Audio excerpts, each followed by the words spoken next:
Today we're making a Greek yogurt parfait with pistachio and honey. This recipe, super easy and full of protein. So for the parfait, I don't like when I have everything on the top because then I'm eating the parfait and then there's nothing on the bottom for the yogurt. So we're gonna put a little honey on the bottom.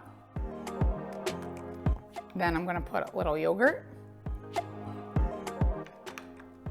I like when it's layered. So then every bite has all the deliciousness. We're gonna put a little pistachio on the edges, some honey,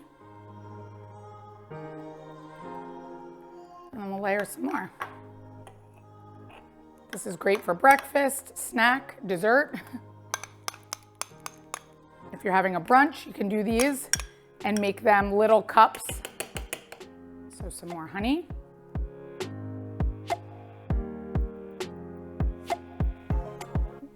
Look at that, so pretty. Pistachio. Do a little sesame seeds, just a little bit. And a little cinnamon.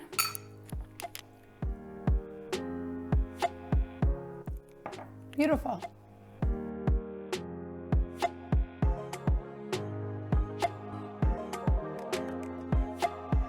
For the full recipe, visit nikkiglekis.com. And don't forget, like, subscribe, follow me on Instagram, and check out my Amazon store for some of my favorite products.